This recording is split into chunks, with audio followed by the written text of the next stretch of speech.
Bien, bonjour à tous. Je propose de démarrer immédiatement.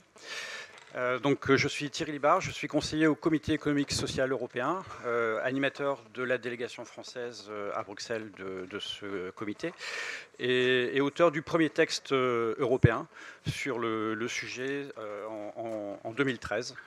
Et particularité, c'est que ce texte-là avait été voté à la quasi-unanimité, donc c'est-à-dire que l'ensemble des entreprises, des grandes entreprises, des PME, de l'ensemble des organisations syndicales, des associations de consommateurs, des ONG environnementales s'étaient prononcées pour une régulation de l'obsolescence programmée.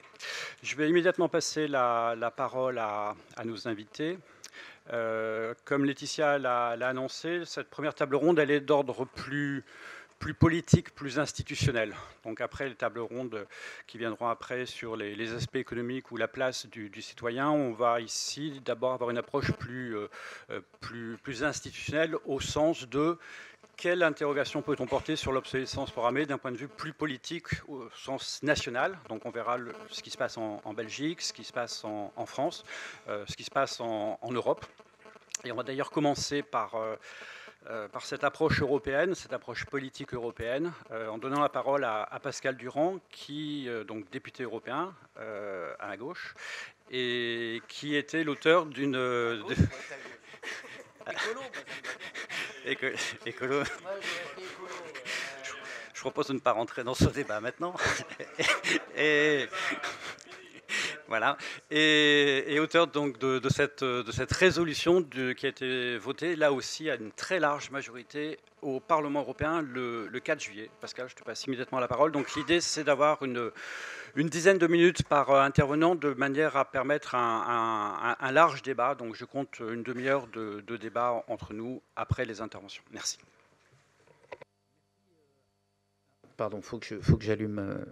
Merci infiniment Thierry. Je dois en profiter, puisque je suis le premier à prendre la parole, pour remercier quand même, parce que Laetitia a remercié beaucoup de monde, mais moi je souhaite quand même qu'on applaudisse très très fort Laetitia Vasseur pour tout le travail qu'elle a fait. Et je le fais d'autant plus volontiers qu'elle a pris une part majeure, et je n'ai pas honte de le dire, dans le rapport que nous avons présenté au Parlement européen et que Thierry a eu la gentillesse effectivement de rappeler. Ce rapport sur l'obsolescence programmée a été voté par globalement 650 voix pour et à peine une vingtaine ou une trentaine d'abstentions. Ça veut dire qu'il y a maintenant, et là on est de manière transversale au Parlement européen, il y a une volonté, si ce n'est de porter la question de la durabilité des produits, puisque c'était le nom du rapport, une volonté aussi, y compris pour ceux qui défendent un modèle libéral qui vient d'être libéral au sens français du terme, hein, pas au sens anglo-saxon, de ne pas s'opposer à cette réflexion-là. Donc on est en train d'évoluer et les oppositions sont en train de bouger. Mais moi je voudrais juste dire un mot, effectivement, en tant qu'écologiste, Jean de Tessard, que je salue également, parce que je sens qu'il y a de l'émotion dans ce dernier colloque, et le fait que tu présentes, tu as fait un boulot, je tiens à le dire aussi, parce que ça n'est pas le cas de tout le monde, mais il a fait un boulot de conviction pendant les 12 ans qu'il a passé au Sénat. Il a défendu les idées et les valeurs que les écologistes portent, et donc je tenais aussi, et c'est pas pour te faire applaudir, mais juste pour te rendre hommage, il y a des... Oui, tu peux aussi, mais... Il y a des politiques,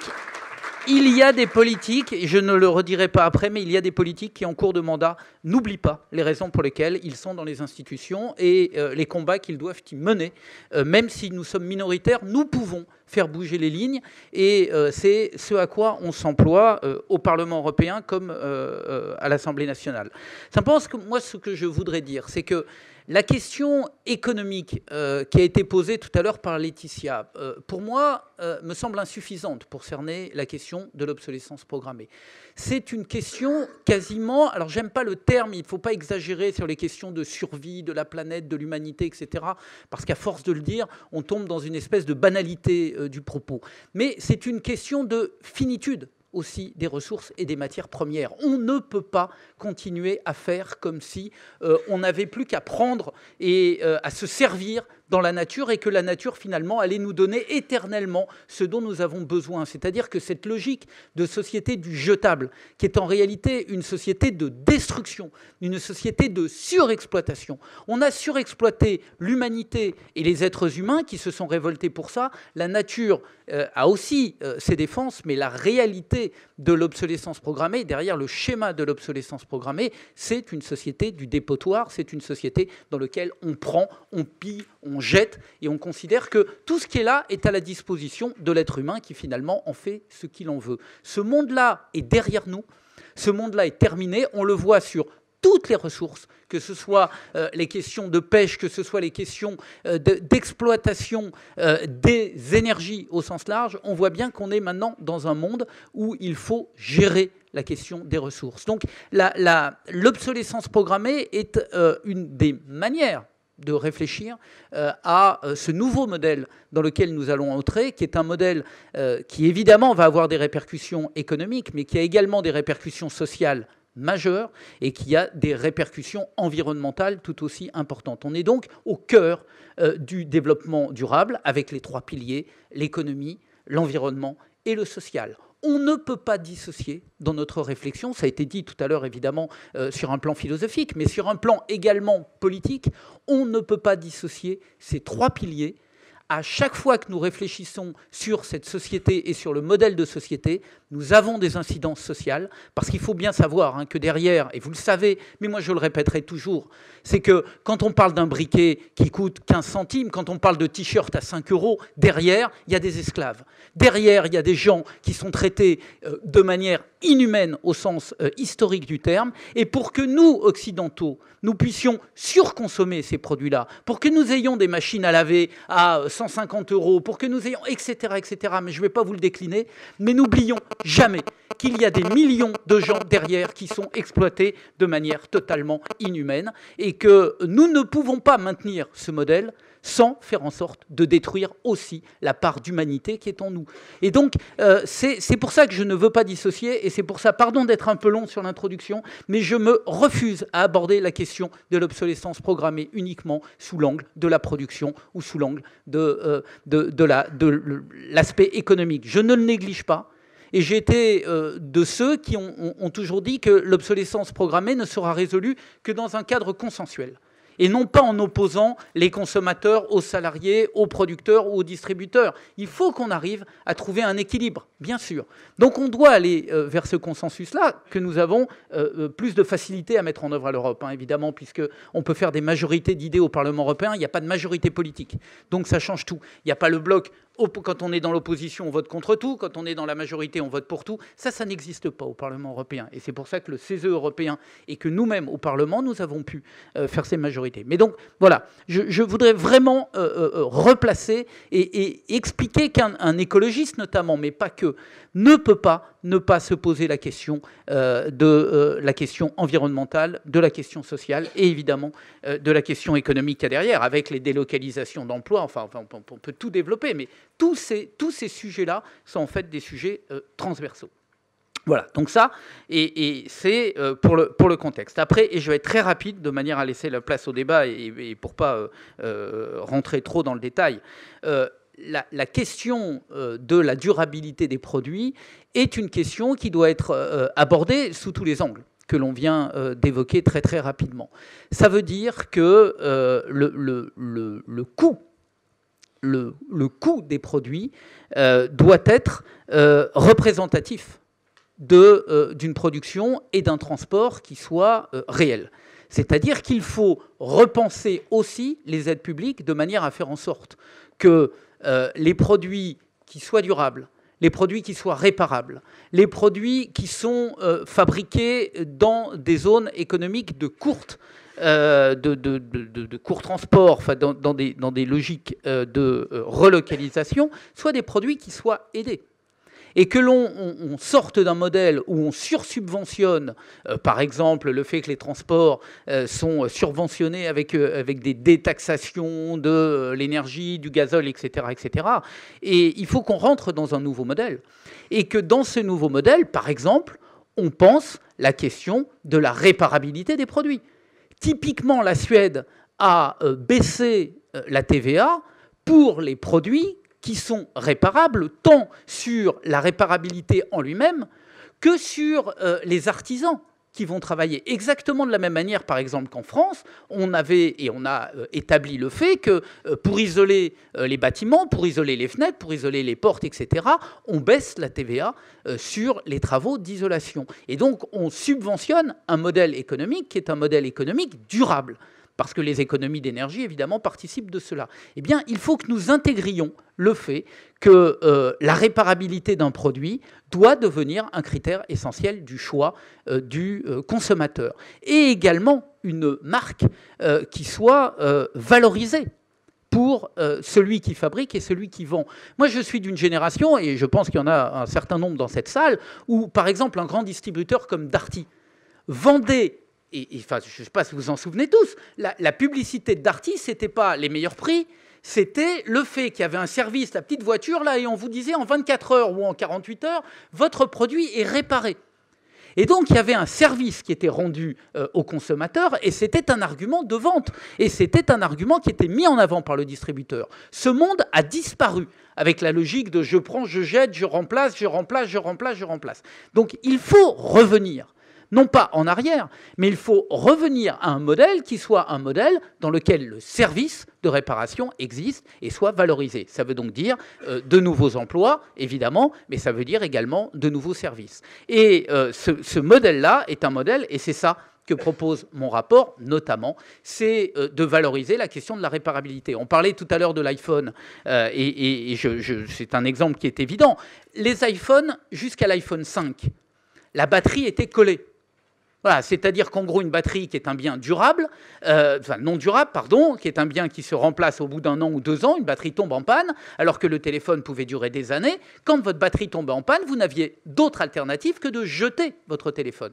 Eh bien ça fait partie, c'est un gâchis évidemment absolu, et ce sont les consommateurs américains, qui sont beaucoup plus puissants que les consommateurs, notamment français, qui ont dit, mais attendez, ou vous mettez des vis sur vos batteries, ou nous on va acheter du Samsung. Et donc, ça va, à un moment ou à un autre, pas le faire. Et ça a marché. Et donc, à partir de l'iPhone 5, eh bien, maintenant, nous avons des batteries qui sont vissées. Et on peut changer la batterie. Alors, OK, il se récupère sur la batterie, il la vend 150 €. Mais ça n'empêche que... Oui, mais ça n'empêche que la logique... Que Apple veuille faire du fric, si vous voulez, on ne va pas refaire le monde. Hein, on peut peut-être le refaire, mais on ne va pas résoudre la problématique demain matin. En revanche, on peut arriver à faire en sorte qu'il y ait des labels de réparabilité, qu'il y ait une pression qui fasse que, oui, maintenant, les batteries sont vissées. Et qu'on arrête de... Moi, ma machine à laver la vaisselle, par exemple, le bloc, qui est le bloc de commande, il est collé. Et quand il est tombé en panne au bout de 6 mois, eh bien, on m'a expliqué qu'il fallait tout changer, que finalement, il valait mieux balancer ma machine. J'aurais dit, mais pas question. C'est complètement débile, juste parce qu'on choisit de coller au lieu de mettre 4 vis, d'ouvrir et de regarder où est le faux contact. Donc ça fait partie, effectivement, de ce que l'on peut faire et de ce que l'on essaye de faire. Il faut qu'on arrive à un modèle qui soit un modèle beaucoup plus durable. Et mais après, on rentrera dans le détail. C'est effectivement la base du rapport. Et donc, et j'en profite aussi pour dire, j'avais dit que je le ferais, et donc je le cite, je dis également qu'on rentre dans un nouveau monde. Il y a un distributeur français, Boulanger, pour ne pas le citer, mais je sais très bien qu'il le fasse, qui met en open source et qui donc va ouvrir son domaine grâce aux imprimantes 3D, qui va commencer à faire des pièces qui sont des pièces d'usage normal. Par exemple, un bouton de gazinière, c'est complètement débile quand vous ne le retrouvez pas, ou d'avoir un petit bouton d'une télécommande où vous êtes obligé de changer la télécommande juste parce que cette petite pièce se casse tout le temps, ou parce qu'elle tombe, etc. Bon, ben ça fait aussi partie d'un nouveau modèle. Il faut qu'on développe. Il y a maintenant des imprimantes 3D, il y a de l'open source, il y a la capacité de pouvoir produire et réparer différemment. Donc voilà, cette nouvelle économie, elle va se mettre en place. Il faut qu'on l'aide, il faut qu'on l'accompagne et qu'on le fasse de manière consensuelle. Voilà, merci beaucoup.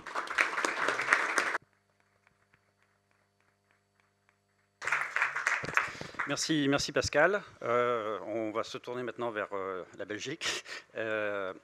Et Bernard de Caevel, qui dirige le cabinet RDC Environnement, cabinet qui a publié fin mai 2017 un excellent rapport sur l'obsolescence programmée avec une dizaine de mesures. Rapport vraiment intéressant parce que dans la table précédente, on disait que l'obsolescence programmée avait été présentée au début comme une opportunité positive pour l'économie. Et dans le rapport de RDC, il y a des études qui sont faites qui montrent que d'un point de vue purement économique ou social, en fait, la lutte contre l'obsolescence programmée est plutôt une excellente chose. Et notamment qu'en termes de création d'emplois, lutter contre l'obsolescence programmée, en fait, ça crée de l'emploi. Donc, je ne vois pas déflorer, je préfère tout de suite vous laisser la parole. Et si en plus, vous pouvez nous donner un petit aperçu de ce qui se passe actuellement en Belgique, je sais qu'il y a une proposition de loi également sur l'obsolescence programmée. Donc, si vous pouvez nous faire un point sur le rapport et la situation en Belgique. Merci. Je vous remercie, Monsieur le Président. Voilà, donc je suis directeur du bureau RDC. Je vais vous présenter l'étude qu'on a réalisée, qui s'est terminée cette année. J'ai aussi une présentation de quelques slides.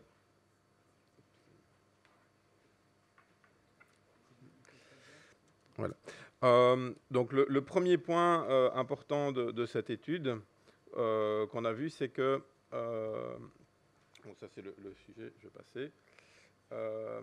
C'est qu'il n'y a pas, on peut très difficilement démontrer qu'il y a une obsolescence programmée. Un peu comme si on essayait de démontrer que c'est un hasard si c'est hier qu'il y a eu un dépôt de plainte parce qu'il y avait aujourd'hui la conférence. C'est très difficile à démontrer, même si on peut faire un lien.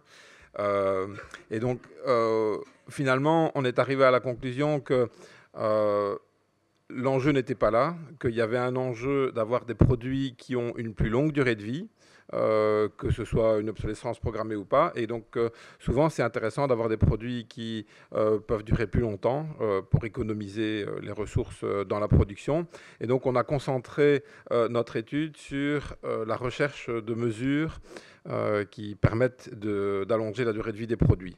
On a interrogé pour ça environ une cinquantaine d'organisations, de personnes un peu dans tous les pays d'Europe et du monde, des producteurs, des recycleurs, des réparateurs, pour voir dans quelle mesure les mesures proposées, on en a analysé je ne sais plus combien, mais plusieurs dizaines, pour en sélectionner une dizaine qui sont les mesures qu'on recommande de mettre en œuvre.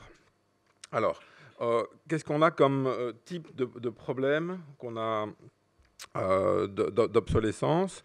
On a des problèmes de mise à jour logicielle. Donc, quand on veut mettre à jour, par exemple, un smartphone, un iPhone, si l'appareil est trop vieux, il ne va plus bien fonctionner parce que les nouveaux logiciels sont trop lourds. On a les obstacles à la réparation. L'exemple a été cité de batteries collées ou un besoin d'avoir des outils spéciaux pour pouvoir démonter. On a la casse matérielle qui est liée à des points de fragilité. Et puis, il y a l'obsolescence d'évolution, notamment pour des batteries qui ont une autonomie qui est trop courte. Donc, comment est-ce qu'on peut faire pour lutter pour améliorer la durée de vie, connaissant ces problèmes? Alors, on a proposé au total une dizaine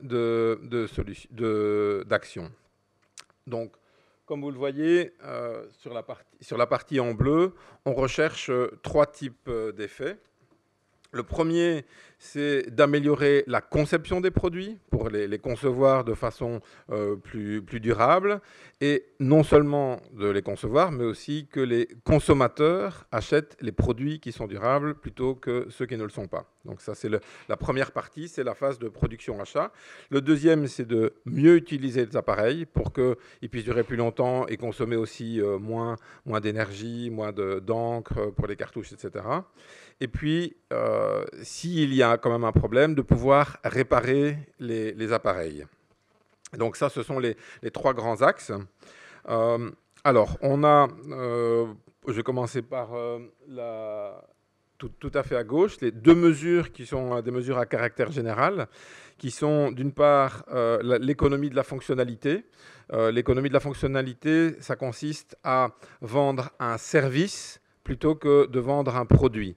Donc, si on peut vendre plutôt que de vendre une imprimante, on vend des pages imprimées. Et donc, après, c'est au producteur de remplacer l'appareil s'il doit, de remplacer les cartouches s'il le faut. Et du coup, le producteur a un intérêt à optimiser à la fois la conception, l'utilisation et la fin de vie, parce que c'est lui qui va tout supporter. Et donc, quand on met en œuvre une économie de la fonctionnalité, on a une tendance à aller vers l'optimisation.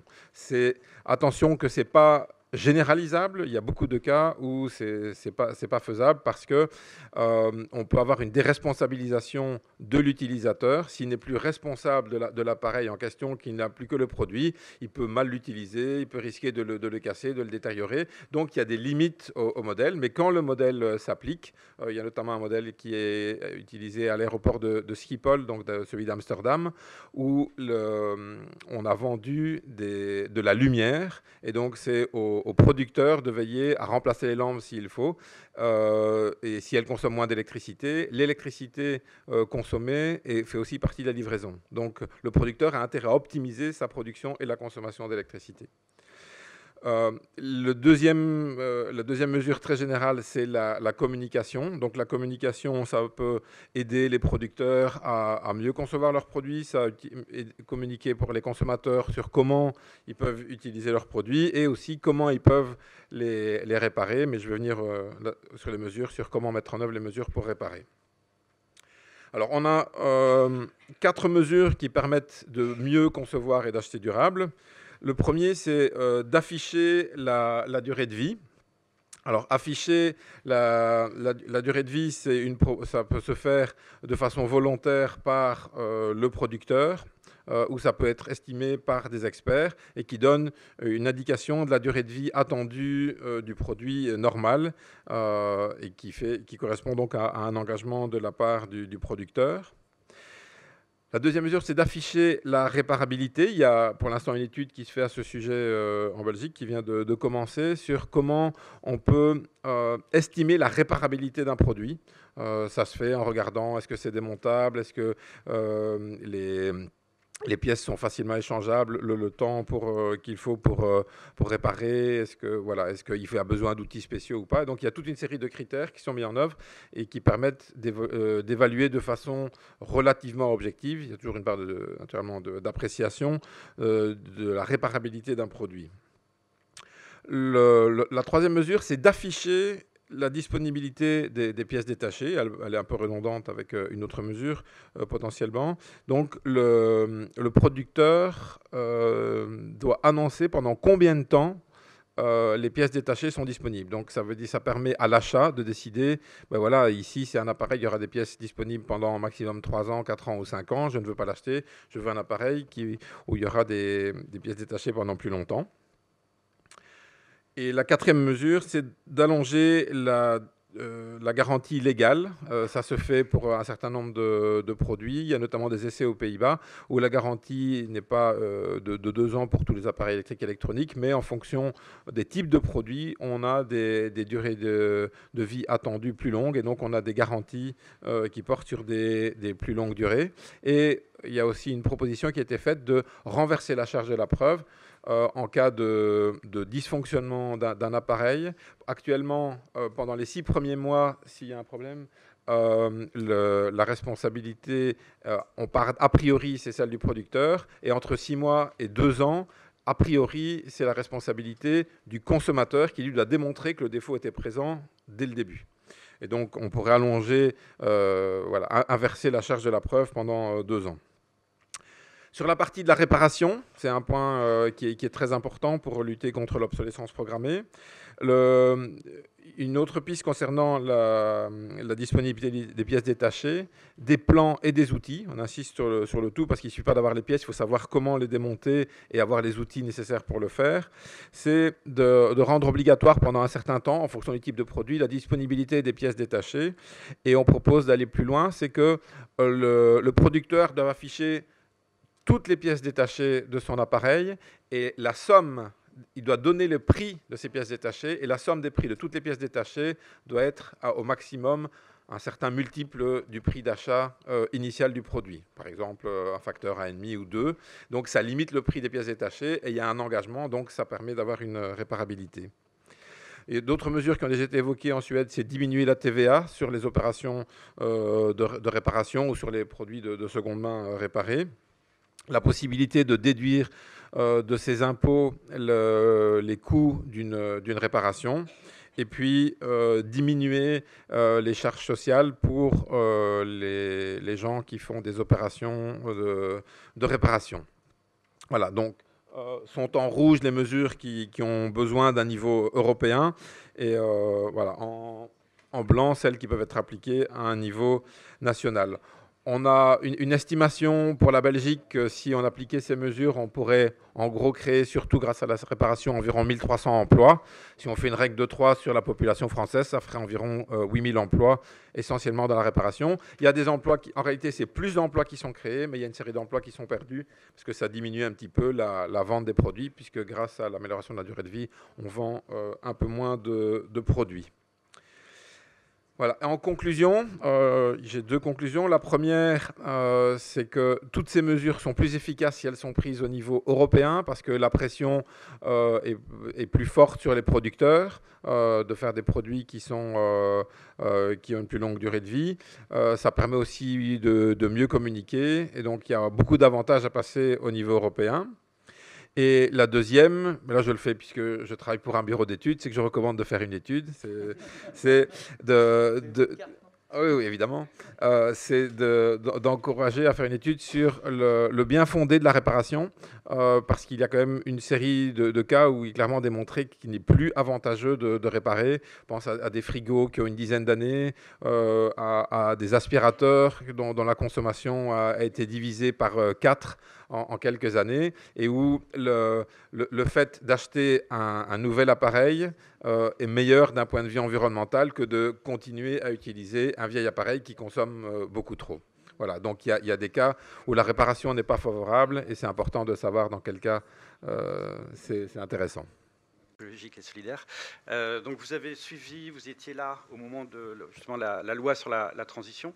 Est-ce que vous pouvez nous faire un point sur cette loi et puis surtout sur son devenir? Qu'est-ce qui peut se passer? Comment est-ce qu'elle est appliquée? Enfin, quelle est la situation de l'obsolescence actuellement en France? Bonjour à tous. Donc, effectivement, je travaille pour le ministère de la Transition écologique et solidaire. Et j'ai eu l'occasion de suivre en fait, l'émergence de ce débat sur les questions d'obsolescence programmée dans les lois françaises et dans le débat public français réellement.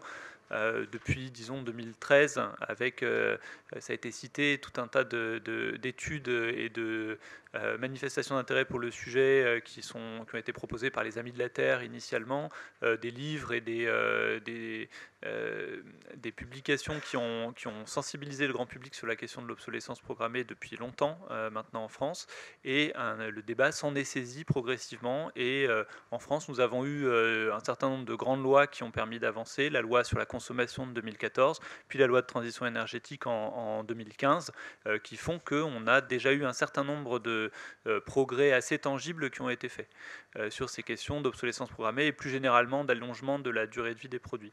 Alors, avant de vous raconter justement ce qu'on a fait sur ces différents sujets, moi je voudrais d'abord replacer ces sujets dans un cadre plus général d'économie circulaire. C'est aussi ces dernières années beaucoup de travail qui a été fait sur l'émergence de ce concept dont on n'avait pas tellement entendu parler avant 2013. Et dans l'économie circulaire, la production et la consommation durable font partie des axes de progrès pour passer d'une économie justement linéaire à une boucle qui se boucle avec une réflexion sur l'ensemble du cycle de vie des produits. L'enjeu de production durable, il est clair autour de cette lutte contre l'obsolescence programmée. On essaye de créer des produits qui vont durer plus longtemps. C'est aussi beaucoup un enjeu de consommation durable, c'est-à-dire que le fait que la durée de vie des produits s'allonge, c'est aussi une question de comportement individuel du consommateur. Donc ça, c'est quelque chose qu'on a déjà un petit peu touché avec les différentes interventions qu'on a eues ce matin. On voit qu'il y a une énorme complexité du sujet sur la durée de vie des produits et l'obsolescence programmée.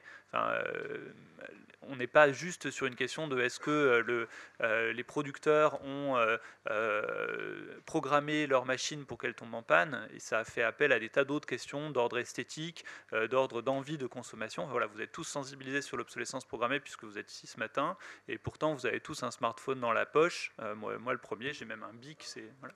Non, pas tous, super. Bon, donc c'est que les choses commencent à avancer, mais je pense qu'il y a quand même une grosse complexité comme ça de ces sujets, et que ces enjeux sont des enjeux qui interpellent l'ensemble du modèle de consommation et de production de la société, ni plus ni moins. C'est-à-dire que tout dans la société actuelle vous pousse à surconsommer et à avoir des pratiques qui sont contraires à la logique de lutte contre l'obsolescence programmée dont on parle. Voilà, c'est un sujet qui est un sujet de modèle de production aussi, et qui, dans la logique de l'économie circulaire telle qu'on l'a construite en France, c'est à la fois un enjeu environnemental, mais un enjeu d'emploi, un enjeu de recréation d'emplois, et ça je pense qu'on l'a soulevé et que c'est effectivement un élément important, c'est la manière dont on produit. Produire jetable, c'est souvent produire très loin dans le monde, dans des pays asiatiques en particulier, à opposer à des modèles de production plus durables, qui sont souvent plus locaux également. C'est aussi des enjeux d'emploi autour des thèmes de réparation. Et voilà, ça a été cité encore, le nombre de milliers d'emplois qui aujourd'hui sont à la fois des opportunités si on arrive à prendre ce tournant de retour à la réparation, et aussi des menaces parce que les emplois autour de la réparation sont aujourd'hui fragiles et pourraient disparaître si ce virage n'est pas pris. Donc voilà. Ce que je voulais dire enfin sur le côté débat, c'est que voilà, ça a été dit tout à l'heure en introduction, se pose la question de est-ce que l'obsolescence programmée c'est quelque chose qui est positif parce que ça crée de l'activité économique et que c'est bien de racheter. Voilà, évidemment on avance, et ce modèle est maintenant fortement dépassé, mais c'est quelque chose qui prête beaucoup à débat aussi avec les producteurs de produits. Les producteurs de produits nous disent aujourd'hui qu'ils sont mobilisés sur le sujet. Il y en a beaucoup aussi, y compris qui sont présents dans cette salle, qui font des actions de promotion de la réparation, de modèles de production qui sont plus durables, et qui, de manière générale, se défendent du fait qu'il existe une obsolescence programmée. Et ça, c'est quelque chose qui est à souligner dans le cadre des débats qu'on a eus autour des différentes lois. C'est-à-dire qu'il y a eu des débats, alors peut-être un peu simplistes, pour caricaturer, des ONG qui disaient il y a de l'obsolescence programmée dans tous les produits, et les producteurs qui disaient mais non, il n'y a pas du tout d'obsolescence programmée.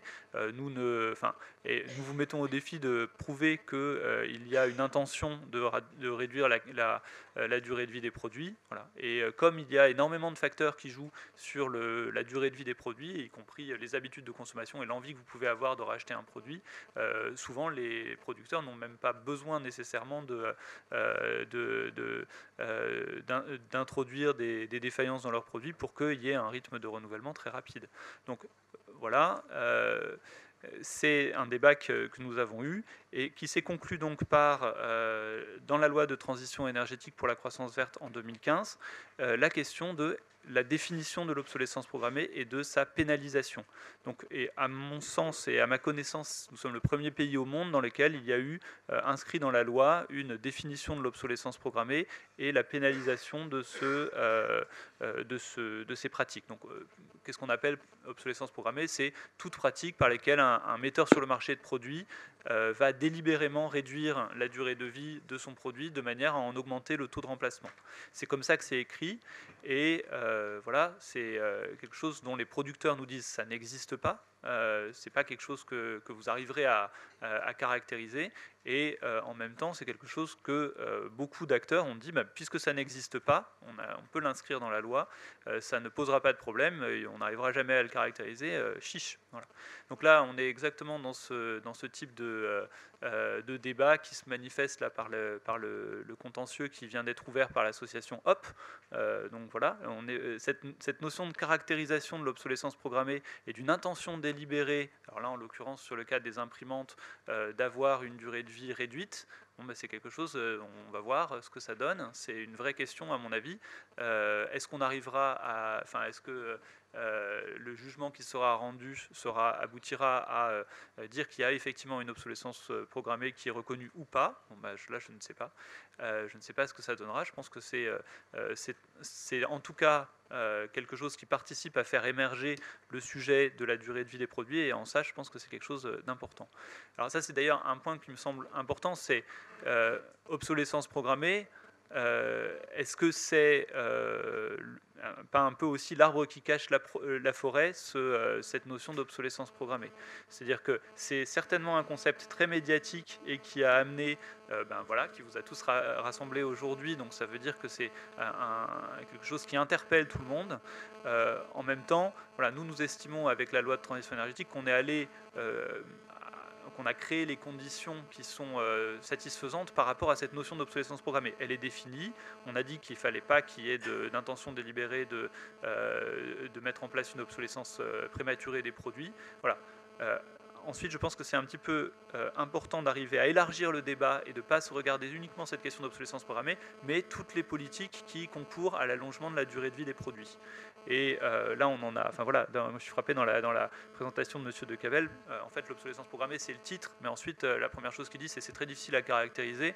Donc, je vous liste une demi-douzaine de mesures qui sont des mesures d'allongement de la durée de vie autour de la réparabilité, des durées de garantie, des signaux fiscaux, de TVA, etc. Et effectivement, ça, c'est à mon sens, ce serait une erreur de se focaliser uniquement sur la question de l'obsolescence programmée. Donc voilà.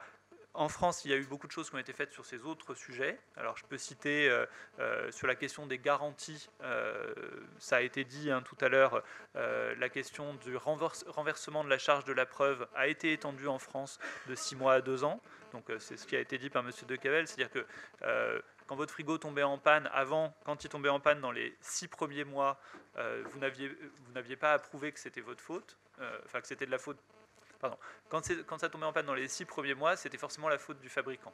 Par contre, quand c'était dans la période suivante, donc l'année et demie de la période de garantie légale de conformité qui est de 2 ans, là, vous deviez produire tout un dossier extrêmement compliqué pour prouver que ce n'était pas votre faute, mais que c'était la faute du fabricant.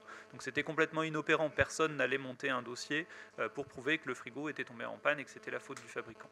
Avec cet allongement de la durée de présomption d'existence du défaut, c'est-à-dire la charge de la preuve est retournée, et c'est donc toujours présumé être la faute du fabricant s'il y a eu une panne dans cette durée de 2 ans. Donc ça, c'est un élément qui est important, qu'on essaie aussi de promouvoir au niveau européen. Et de manière générale, sur ces garanties légales de conformité, c'est un sujet qui nécessite encore beaucoup de pédagogie et d'information tout simplement du grand public, parce que beaucoup de gens ignorent le fait que tous les produits qu'ils achètent sont garantis pendant 2 ans. Et voilà, il y a beaucoup de distributeurs qui font une marge importante sur la garantie commerciale qu'ils vendent. L'information des gens n'est pas forcément optimale sur ces points-là. C'est aussi un point sur lequel il faut avancer. Voilà. Sur les questions de réparation, il y a également des questions qui ont été posées récemment par le gouvernement dans un rapport qu'il a rendu au Parlement. Ça, c'est en avril 2017. Nous avons publié un rapport au Parlement sur ces notions d'obsolescence programmée, de durée de garantie et de réparation. Il y a un certain nombre de mesures qui seraient, à notre sens, pertinentes, notamment dans le cadre de la remédiation aux problèmes. Si votre frigo tombe en panne, aujourd'hui, la directive européenne sur la consommation prévoit que ce qui est important, c'est que vous puissiez avoir un nouveau frigo qui marche chez vous. Et c'est uniquement sous cet angle-là qu'a été construite la réglementation européenne, sous un angle de protection du consommateur. Donc ça veut dire que, par exemple, elle ne fait pas de différence entre le fait que le distributeur ou le fabricant répare le frigo pour vous le remettre en état ou qu'il vous le remplace à l'identique. Et ce qu'on constate aujourd'hui, c'est que la grande majorité des fabricants ne s'embêtent pas trop. Ils ont des stocks de frigos pour remplacement et ils ne prennent pas nécessairement le temps de faire la réparation. Alors, ce n'est pas toujours le cas. Il y a des producteurs qui insistent beaucoup sur la réparation, mais la grande majorité des cas, c'est quand même beaucoup le remplacement qui prend le plus la place. Donc ça, c'est une question qui peut être posée aussi au niveau européen, le fait de donner une priorité à la réparation par rapport au remplacement dans le cadre des pannes qui peuvent survenir. Voilà, je ne vais pas être trop long, mais je voudrais aussi mentionner que la France a beaucoup avancé sur l'affichage de la durée de disponibilité des pièces détachées. Ça, c'était dans le cadre de la loi de consommation de 2014. Donc il y a une obligation pour les producteurs, et vous le voyez en magasin, de déclarer à l'avance pour combien de temps ils s'engagent à ce que les pièces détachées soient disponibles. C'est quelque chose qui... donc c'est un dispositif qui est sûrement perfectible, hein, qui devrait être également travaillé au niveau européen, mais qui permet aussi d'avoir des informations très concrètes pour les consommateurs, parce qu'in fine, c'est aussi leur demande qui va faire bouger les producteurs et ce sujet. Voilà, je ne vais pas citer tous les sujets. Je pense que la loi de transition énergétique a aussi mis en place une expérimentation de l'affichage de la durée de vie des produits dont on va reparler tout de suite. À ce stade, les perspectives, je dirais, de notre point de vue, c'est le débat européen, parce qu'un certain nombre de directives sur la consommation sont sur la table de discussion européenne, hein, et donc le rapport de M. Durand est quelque chose qui alimente ce débat, et vraiment avec un bon sens du timing. Est-ce qu'on va arriver à faire que ces directives très basées sur la consommation puissent mieux intégrer l'enjeu environnemental et l'enjeu d'économie circulaire de manière générale? Je dirais que ce n'est pas gagné, parce que malgré le rapport du Parlement européen, nous on constate qu'il y a beaucoup d'États membres qui sont encore assez peu sensibilisés sur ces sujets. Alors il y en a qui sont très sensibilisés, on a parlé de la Suède, des Pays-Bas, de la Belgique, etc. Voilà, mais ça reste pas généralisé au niveau européen. Au niveau français, donc nous sommes allés assez loin déjà dans ce que nous pouvions faire en droit national par opposition au droit européen. Nicolas Hulot a annoncé la mise en place d'une feuille de route sur l'économie circulaire au début de l'année 2018. Donc c'est sans doute aussi l'occasion d'avoir un bilan avec l'ensemble des parties prenantes sur ce qui a été réalisé sur ces questions d'obsolescence programmée et d'allongement de la durée de vie, et de voir si on souhaite aller encore plus loin. Donc c'est très pertinent d'avoir un colloque sur ce sujet-là pour alimenter aussi ces débats. Merci. Si vraiment l'obsolescence programmée, c'est un mythe, comme on le voit parfois sur Internet. Et puis surtout, pour faire le lien avec ce qui a été dit, vous avez travaillé sur l'affichage de la durée de vie des produits. Donc on sait que c'est une forte demande. Enfin, 92% du consommateur européen demande l'affichage de la durée de vie du produit. C'est quoi les tendances? Vous avez travaillé sur des possibilités de label sur ce thème. Est-ce que vous pouvez nous éclairer? Merci Thierry. Donc effectivement, je vais vous apporter une vision scientifique et technique, une vision d'ingénieur, puisque je travaille au LNE, Laboratoire National de Métrologie et d'Essais, qui est un EPIC, donc un établissement public à intérêt industriel et commercial. Et donc nous sommes des experts de la mesure. Nous avons des missions de service public pour lesquelles nous avons une subvention d'État. Et dans ces missions de service public, il y a notamment la surveillance du marché et la sécurité, et d'assurer la sécurité des consommateurs. Vous voyez quelquefois des films réalisés dans nos laboratoires sur les essais, notamment des jouets. C'est ce qui est de plus caricatural. Nous avons 5 métiers au LNE, c'est pour répondre aux enjeux des industriels et sociétaux, puisque nous devons aussi d'être au service de la compétitivité de l'industrie française. Donc la recherche, la formation, l'assistance technique, la certification et les essais et l'étalonnage. Nous sommes donc, comme je vous disais, des experts de la mesure et faisons des essais de performance dans quasiment toutes les physiques et tout ce qu'on peut triturer, torturer vos produits, on peut le faire au LNE. On a 55 000 m² de laboratoire. Et il y a Trappes, répartis entre Trappes et Paris, et Poitiers un petit peu aussi. Voilà. Circuit court, ouais. Et donc nous sommes 750 personnes, dont 2 tiers d'ingénieurs et de techniciens. Donc cette durée de vie, effectivement, elle fait partie de notre ADN. Pour tester les performances, voir si elles sont pérennes au cours d'un vieillissement représentatif de l'utilisation, par exemple. Et donc, nous avons un certain nombre de sujets de recherche, notamment sur la mécatronique, où, par exemple, avant, dans votre voiture, vous aviez votre boîtier de fusible et toute l'électronique était dans l'habitacle. Aujourd'hui, vous avez votre mécatronique qui est délocalisée sous capot moteur. C'est-à-dire dans votre moteur, d'un coup, l'électronique n'est plus du tout sollicitée de la même façon. vous avez testé, et je pense qu'effectivement, techniquement, scientifiquement, on a besoin d'adapter ces matériaux, de les tester de nouvelles façons, de les torturer encore plus durement que ce qu'on faisait auparavant. Donc effectivement, le LNE s'adresse à plusieurs marchés, que ce soit l'automobile, l'aéronautique, l'oil and gas, la consommation, et quasiment tous les secteurs industriels.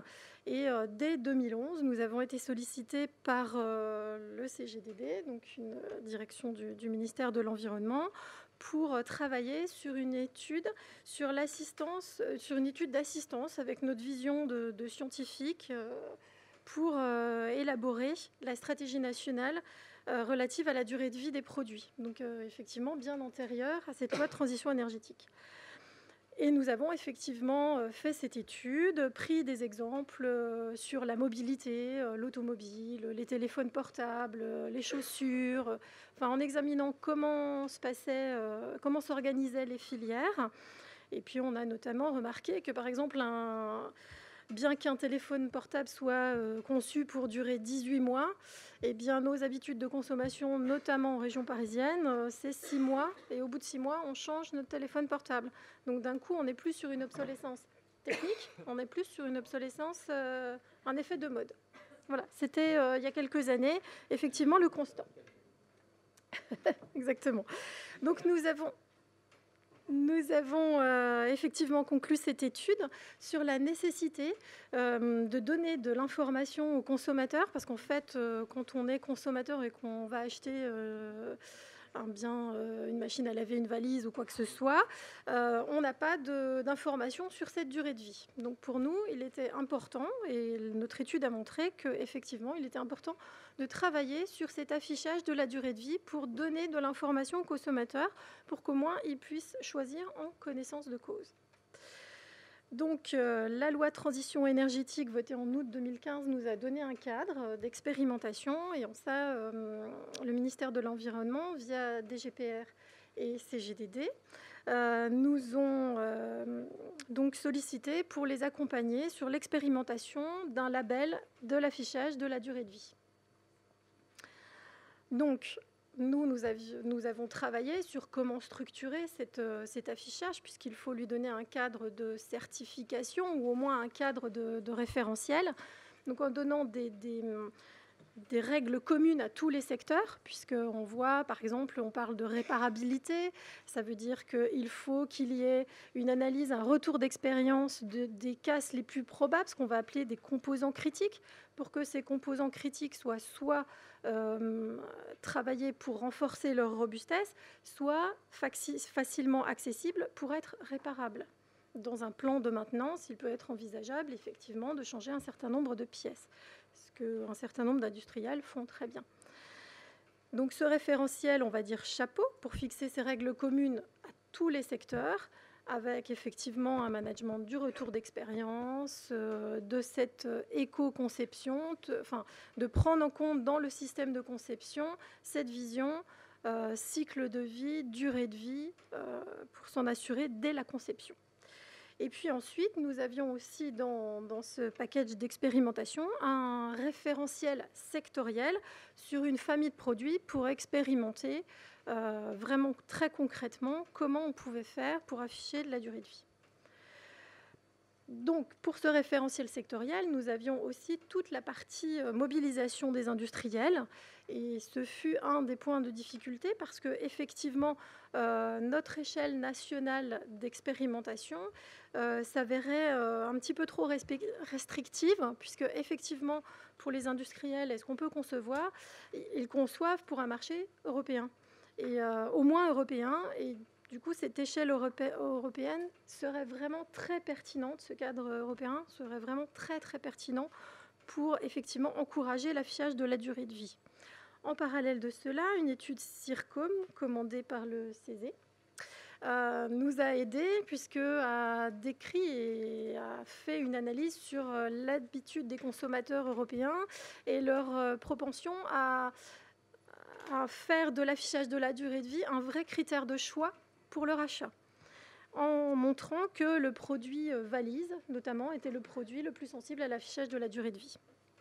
Et donc, nous avons creusé cette piste avec nos clients au LNE qui travaillent sur ce produit valise. Et nous avons réussi à mobiliser un groupe de travail pour travailler sur cet affichage de la durée de vie des valises. Alors, effectivement, travailler sur la durée de vie des valises, on peut imaginer, pour caractériser ma valise, je vais dire elle a un certain nombre de composants critiques. Elle a des roulettes, si on prend son trolley, elle a sa poignée télescopique, les fermetures, etc. Si on veut être puriste en durée de vie, qu'est-ce qu'on va faire? On va tester la valise jusqu'à ce que mort s'en suive. Bon, ça s'avère très coûteux sur les différents composants critiques, parce que si vous imaginez les milliers de kilomètres qu'on fait faire, alors nous on a des bancs, il n'y a pas de souci, les bancs du laboratoire on est prêt à développer cette activité pour faire ces essais jusqu'à ce que mort s'en suive, mais je pense que financièrement pour les producteurs c'est pas vraiment acceptable. Donc, il y a effectivement un certain nombre une approche pragmatique à mettre en place en définissant quels sont les composants critiques, qu'est-ce qui casse le plus souvent, et en concentrant son action sur ces composants critiques, puisque c'est eux qui vont avoir la durée de vie menante du produit. En choisissant aussi des profils d'utilisateurs. Si on est un grand voyageur, si on prend l'avion plus d'une fois par semaine, enfin une fois par semaine, on connaît tous les conditions de déchargement de nos bagages, c'est plutôt très sévère.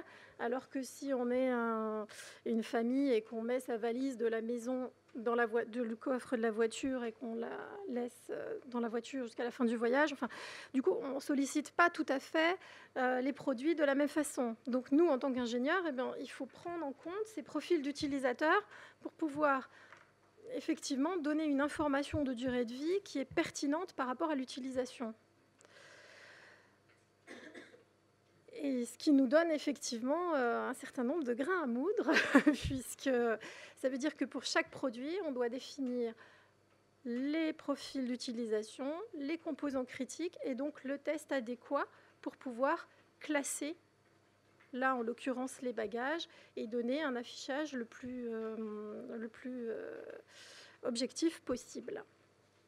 Donc aujourd'hui, nous avons effectivement fait un certain nombre de propositions au ministère sur des critères qui nous paraissaient intéressants, sur une approche effectivement de profil utilisateur. Et puis, nous espérons effectivement pouvoir continuer à travailler sur ce point. Mais en tout cas, il reste beaucoup de travail et il faut être très pragmatique pour aussi caractériser ce dont le consommateur a besoin, ce dont nous avons besoin, pour pouvoir faire notre choix en toute connaissance de cause. Manuel Font du CESE sur l'affichage, je crois qu'il doit y avoir quelques exemplaires à l'accueil si certains sont intéressés. Je propose d'ouvrir immédiatement le débat. On a une vingtaine de minutes. Madame puis monsieur.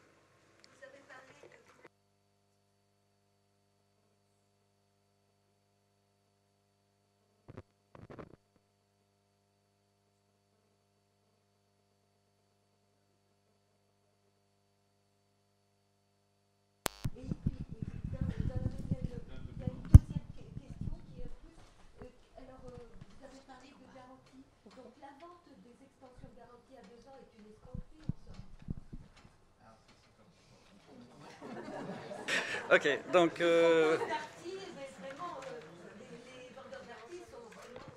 Ok, alors je propose, Pascal, tu réponds. Madame, vous donnez votre témoignage, et puis si sur les garanties, vous pouvez. Oui, je vais dire un mot. Et sur les garanties, sur la question européenne, juste, tout à l'heure, je ne suis pas entré dans le détail, mais c'est une question qui est en train d'être portée vraiment au niveau européen, c'est-à-dire qu'on essaye d'uniformiser, et c'est très dangereux. C'est-à-dire qu'il y a des pays qui ont des vraies garanties légales, et il y en a même qui commencent à intégrer cette fameuse durée d'usage. Enfin, tout le monde sait qu'on n'achète pas une automobile, un frigidaire, enfin un réfrigérateur et un grille-pain pour la même durée. Enfin, c'est une évidence. Donc on a la question de la garantie légale, 2, la question de la charge de la preuve, qui est une question majeure, et 3, le fait d'arriver sur des durées d'usage, sur des engagements. Et par exemple, sur la question des machines à laver, on sait, et ça répond à une des questions que vous posiez, on sait qu'une machine à laver, en gros, c'est 4000 cycles. En gros. Et effectivement, on n'a pas le même usage si on est célibataire ou si on a une famille avec 5 enfants. Mais les 4000 cycles, on les retrouve quoi qu'il arrive. Donc il faut qu'on arrive aussi à rentrer dans des logiques qui sont des logiques qui sortent simplement de la garantie légale pour rentrer dans une vision plus large. Après, moi, j'ai un vrai problème au niveau européen, c'est pas moi à titre personnel, c'est qu'il y a des pays qui ne connaissent quasiment pas ce schéma de garantie légale et qui s'opposent en fait à des normes. Et en contrepartie, la Suède, elle dit « Mais attendez, moi j'ai 3 ans, j'ai pas du tout envie de me retrouver demain avec 2 ans. Mes consommateurs vont se révolter à juste titre. » Donc voilà, c'est une des questions que nous avons à nous poser. Pour ce qui est de Boulanger, pourquoi est-ce que j'ai cité Boulanger? Parce que je m'en fous du nom, hein, je suis pas là pour faire de la publicité pour des uns ou des autres, mais j'ai aussi cité Darty. J'ai aussi cité Darty en amont sur le service. C'est que en l'état, Boulanger vend des produits qui sont des produits de marque. Et les produits de marque, les pièces détachées, dépendent des marques. Alors, elles les fournissent ou pas. On a parlé de la loi Hamon. Est-ce qu'elles les tiennent à disposition pour la réparabilité? Mais il y a aussi des produits qui sont des produits fabriqués et vendus sous marque. Et donc, ces produits-là, le boulanger a la capacité de dire mais moi, si vous m'envoyez, par exemple, avec les imprimantes 3D, ça, c'est simplement la pièce qui tient dans une télécommande les piles. C'est que dalle. Et ça ne se trouve pas sur le marché d'occasion. Avec des imprimantes 3D, on peut les fabriquer. Et donc, on peut arriver à créer un nouveau service qui est un service, et c'est pour ça que j'ai cité de l'open source, parce que si tout le monde participe à ça, tout le monde peut envoyer ses schémas, tout le monde peut dire telle pièce. Et donc, voilà, c'est un modèle économique qui est un modèle économique qui peut permettre d'éviter d'avoir systématiquement à balancer et à jeter des produits juste parce qu'une des pièces, ça a été visé. Si par exemple demain on peut réparer les poignées des valises ou ce qui... on va gagner, évidemment, on n'aura plus besoin de jeter la valise, qui peut être encore très bonne. Voilà, c'est ce schéma-là. Après, et je l'ai dit et je termine là-dessus, ce schéma pose une vraie question entre les fabricants et les distributeurs. J'ai parlé tout à l'heure de la question de la garantie. On sait que pour le moment, il y a la garantie légale, et puis vous payez en tant que consommatrice et en tant que consommateur les extensions de garantie. Et les distributeurs ont un problème après de recours vis-à-vis des fabricants, parce que les fabricants, eux, s'en tiennent aux garanties légales. Donc, c'est pour ça que je dis que ces sujets-là sont des sujets sur lesquels nous devons avancer de manière... j'allais dire conjointe. Parce que moi, quand j'ai rencontré pour faire mon rapport et les distributeurs, et les fabricants, et les consommateurs, je vois bien qu'il y a un moment où, voilà, il y a des intérêts qui sont divergents, on n'est pas naïf, hein, il y a des rapports de force dans la société, mais on peut aussi essayer de trouver des points d'équilibre. Pour le moment, c'est très déséquilibré, et notamment parce qu'on est, encore une fois, dans une logique où on n'aide pas la durabilité des produits. Voilà, pardon, j'ai été un peu long, mais ça me permet aussi de dire qu'au niveau européen, et faites très attention à ça, la question de la garantie est en train d'être peut-être visée un peu vers le bas, ce qui veut dire que ça ne va pas résoudre nos questions en France ou dans les pays qui ont des vraies protections de consommateurs. Ok, alors il y avait, madame, vous vouliez témoigner, et puis après il y avait, ouais, voilà, monsieur. Tenez, je vous donne le micro pour toi. En fait, justement, je fais partie de Boulanger et je voulais vraiment justement présenter le modèle à la fin, donc voilà. Mais j'en ai deux. Voilà, une donc, jaune, une verte. je voulais vous répondre tout à l'heure, si c'est possible. C'est un teasing en fait, c'est un teasing. Baptiste Loger souhaitait apporter un témoignage, et puis il y a le monsieur derrière, et puis après j'ouvre à nouveau.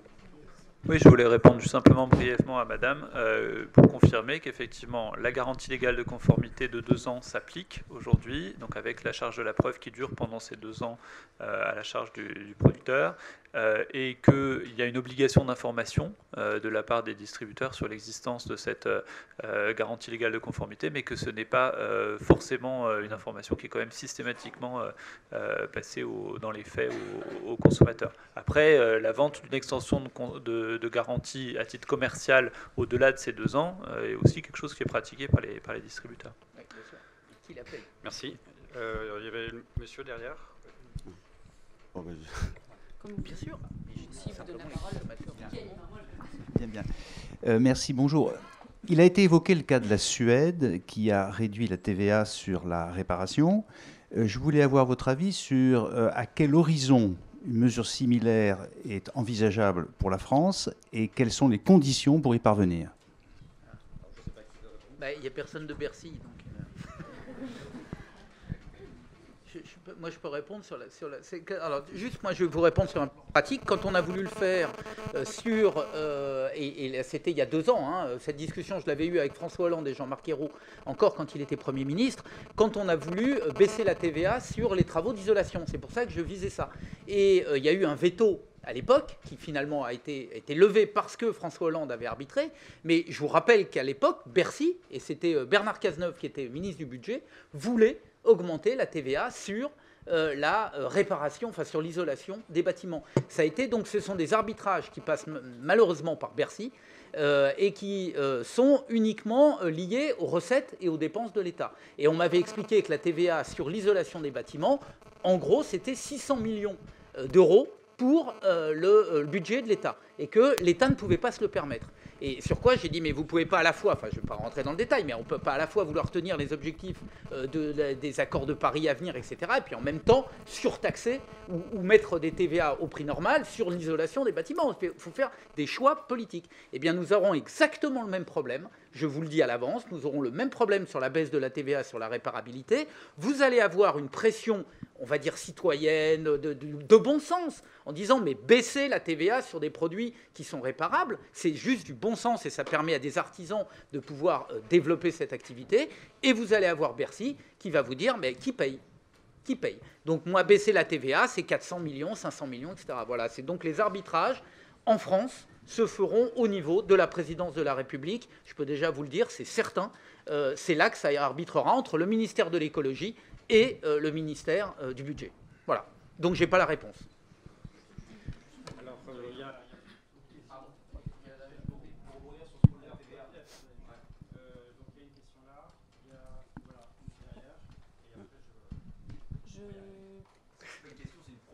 D'accord. C'est pour ça que je suis très court là-dessus. Sur la TVA, pour se rendre un peu optimiste, et c'est ce qui peut convaincre peut-être aussi Bercy, c'est de se dire, il faut juste dire, évidemment, réduire la TVA, ça coûte. Mais tout ce qu'on va gagner en charges sociales collectées par l'État, en emploi sauvegardé dans la filière réparation, en fait, c'est démontrer tout ça qu'il va falloir faire. Et Bercy ne sera peut-être pas opposé à ça si on lui démontre que. D'accord. Alors, il y avait 2 questions. Allez-y. Bonjour, Xavier Baudouin, membre de l'association HOP. Merci à chacun et chacune pour vos interventions. J'ai 3 questions qui s'adressent peut-être plus particulièrement à Emmanuel Font et à Baptiste Leguet. Tout d'abord, curiosité, est-ce que vous pouvez nous dire 2 mots sur, pour vous, l'impact du passage de relais entre Ségolène Royal et Nicolas Hulot?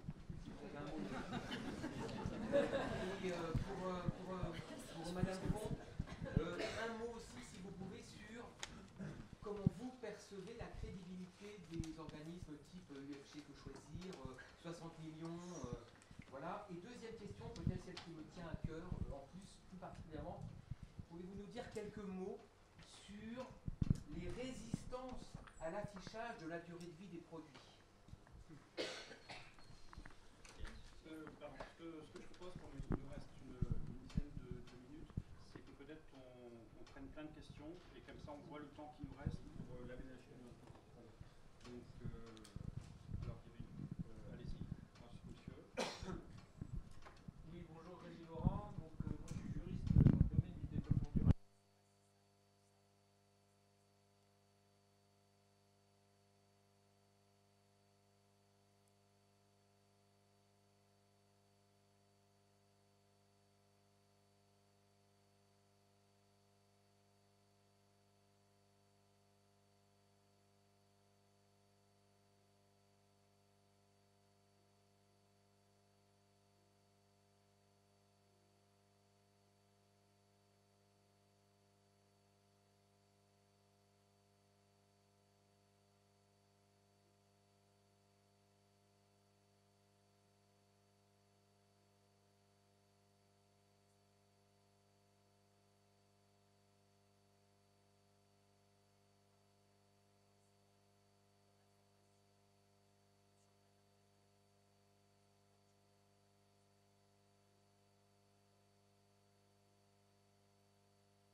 Alors, je pense qu'elle ne le dira pas comme ça. Essayez, s'il vous plaît, de faire des questions courtes de manière à ce qu'on puisse en avoir un maximum.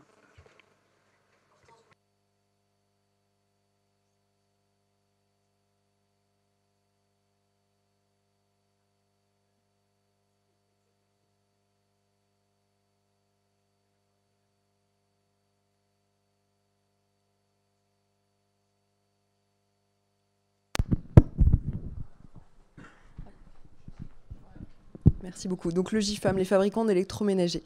Je voulais réagir par rapport à ce qui a été dit tout à l'heure, notamment sur la fiscalité. Côté GIFAM, on travaille avec l'ADEME sur une étude justement pour encourager le secteur de la réparation. Les résultats vont être publiés bientôt. Et justement, on constate que le nombre de réparateurs indépendants sur le territoire, effectivement, baisse de plus en plus, et ça nous inquiète. Justement, on est avec Monsieur Tronchon, on fait partie d'un groupe de travail à Bercy, où on est en train de pousser justement pour une fiscalité sur la réparation. Alors TVA, ou ça pourrait être une autre forme, une déduction d'impôt. On a également dans les tuyaux, ce qu'on espère pousser et voir les résultats, ce serait que l'activité de réparation soit considérée comme un service à la personne. Donc le consommateur puisse avoir une déduction d'impôt effectivement sur cette activité, et que le réparateur puisse bénéficier d'aides sur les charges sociales et d'une réduction de la TVA à 10%. C'est un dispositif qui nous semble à la fois donner une bouffée d'oxygène aux réparateurs indépendants et en même temps être incitatif pour le consommateur qui souvent, on voit bien, le prix des appareils électroménagers n'a cessé de baisser. On voit bien, il se pose souvent la question d'acheter un produit neuf plutôt que de réparer. Donc ce serait une mesure qui va favoriser à la fois le consommateur et le réparateur. Voilà. Bonjour, je suis Mathieu Rabat, je représente Reuse, les entreprises sociales européennes qui travaillent dans le domaine de la réalisation et du recyclage. J'avais une question, en fait, vous parlez beaucoup d'information du consommateur. Comment je peux, en fait, au final, ce soit pas suffisant. Finalement, si le consommateur est informé, si le prix est plus bas, et si le porte-monnaie n'est pas assez profond, il va forcément se tourner vers le logement durable. Est-ce que, à terme, ce n'est pas plus important de passer, si on peut tester, par exemple, avec l'exemple de la valise, si on peut tester, par exemple, et déterminer qu'un certain type de sont vraiment pas durables, et ça n'a aucun intérêt au niveau environnemental, est-ce qu'on ne passerait pas à des restrictions du marché et passer, je pense, passer à du nouveau modèle qui serait la location du matériel ou alors l'achat en second main.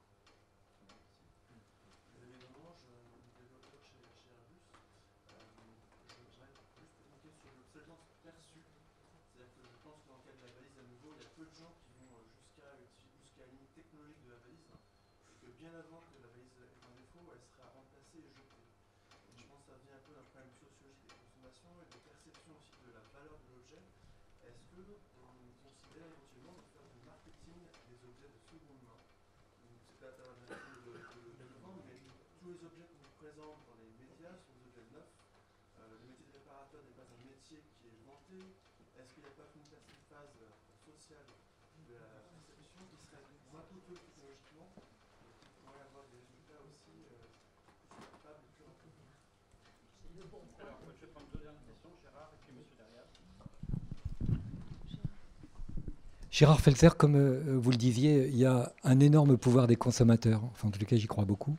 En Californie, il y a des expériences extrêmement intéressantes où, par le pouvoir des consommateurs, on arrive à mettre en avant des produits et, par conséquence, condamner certains produits qui ne sont pas dans ces normes de réparabilité. Alors, la question, c'est comment, en effet, encourager les associations. On a de très vieilles associations, IFC Que Choisir, ou 50 millions de consommateurs, mais les rendre beaucoup plus diffusables ou diffusés. Et moi, ce qui me choque aussi, on n'en a pas parlé, on a parlé du travail et des esclaves qui fabriquent à bas coût dans les pays, mais également le recyclage. Quand on voit qu'il y a un cargo par semaine qui part en Afrique pour démonter à coups de petites lampes à souder et récupérer ce qu'on peut récupérer avec un dommage sur la santé effroyable, je crois que c'est quelque chose qu'il faut mettre en avant. Et puis, je vous rappelle, il y a juste 5 milliards de batteries au plomb dans le monde et il va y avoir la même chose avec le batterie lithium-ion. C'est quelque chose qui est très dommageable et peut-être là une suggestion que ça rentre dans les programmes scolaires. parce qu'il faut s'y prendre très tôt. Bonjour, merci. Renaud Fossard de Résistance à l'agression publicitaire. Dans la même veine que la personne là-bas, plusieurs personnes ont mentionné la dimension symbolique en fait, de l'acte de consommation, tout ce qui est obsolescence perçue ou d'évolution, et qui est un peu dans l'angle mort de la loi de transition énergétique. Ce désir de consommation, il est construit au jour le jour par l'industrie du publicitaire, du marketing, qui est très performante et efficace. Et donc il y a des politiques de régulation qui peuvent être mises en place. Aujourd'hui, c'est fondamentalement autorégulé. Est-ce qu'il y a du côté du gouvernement ou au niveau européen une vision sur l'aspect, donc pas technique, mais sur la création du désir de consommation? Merci.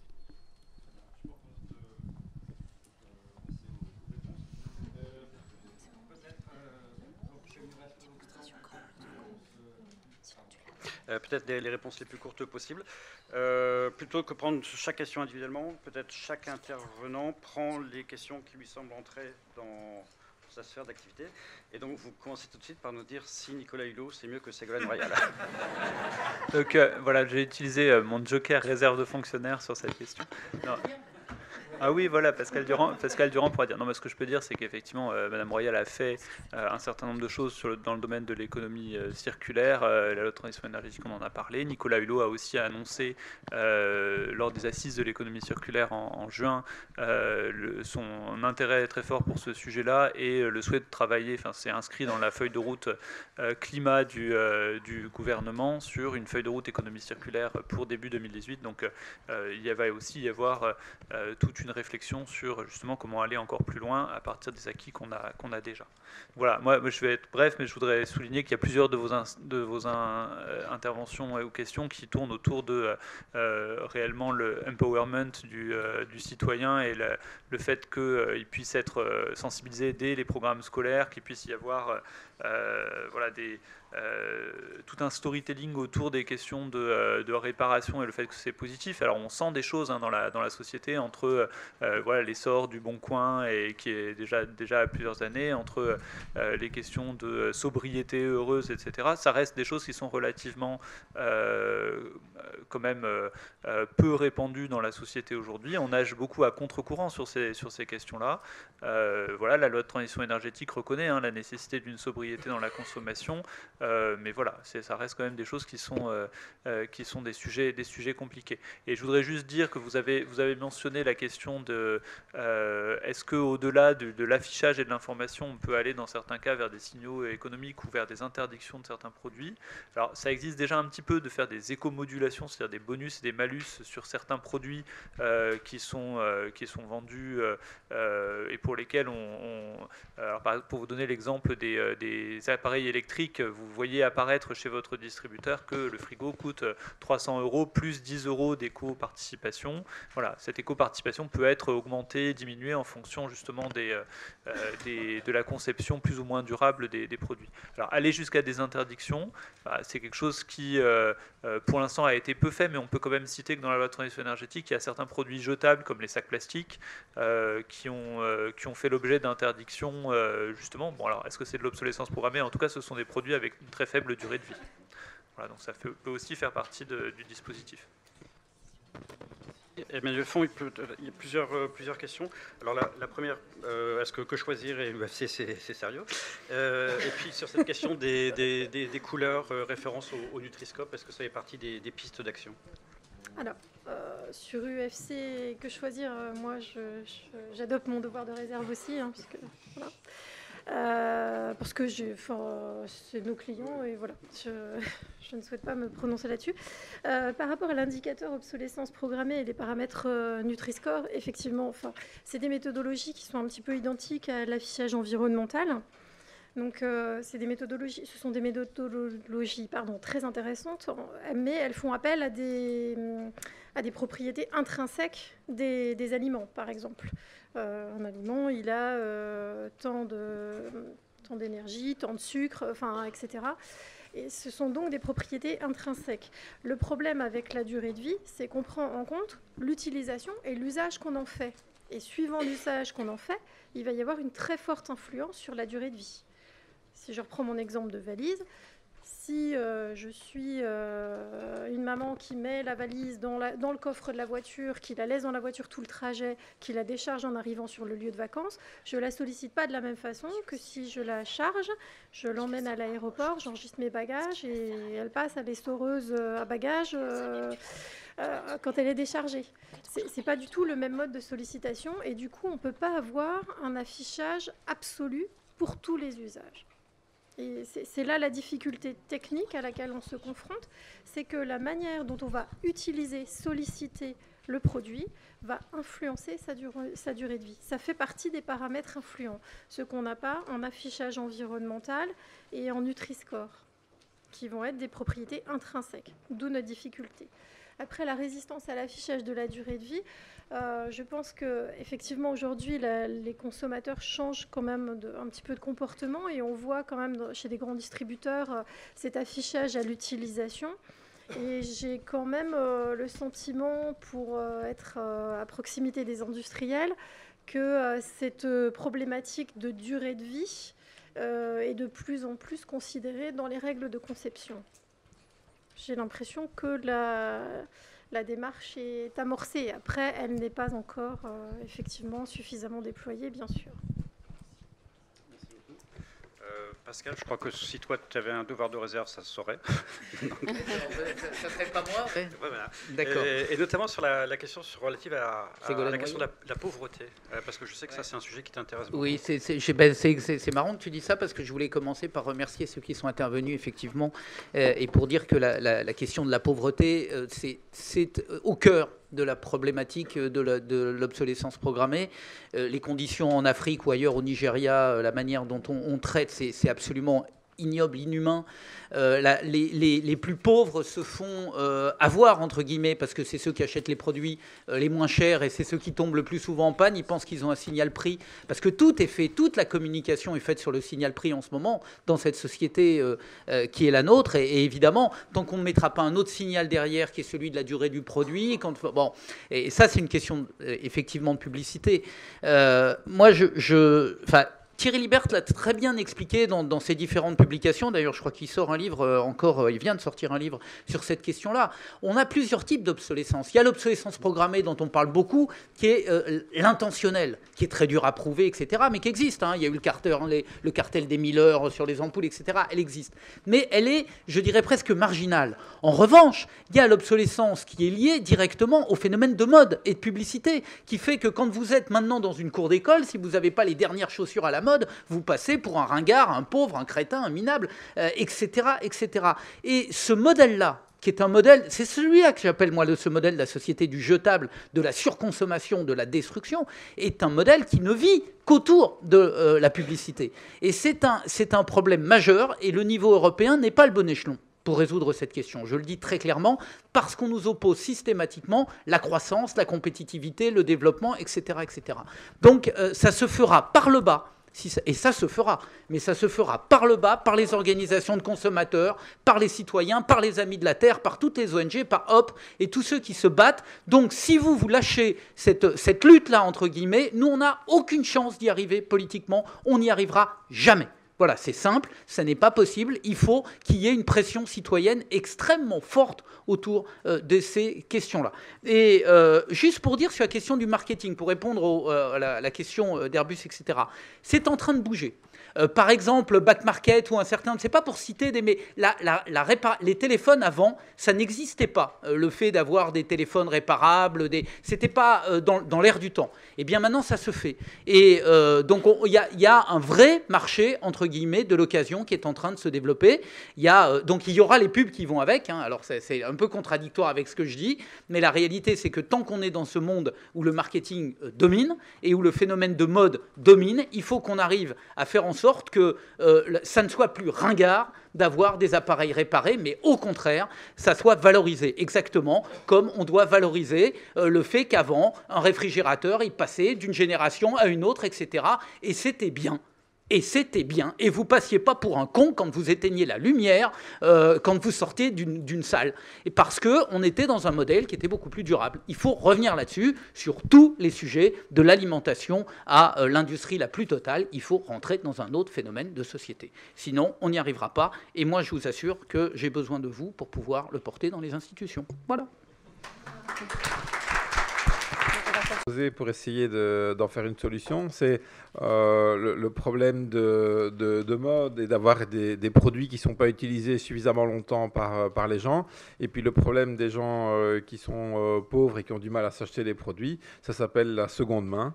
C'est-à-dire avoir des gens qui acceptent de payer bien cher des produits, qui les donnent encore en bon état après peu de temps, à du coup des gens plus pauvres qui ont accès à des produits d'encore de très bonne qualité après relativement peu de temps. Et c'est quelque chose qui doit certainement être promu aussi et qui permet de trouver une solution à deux problèmes.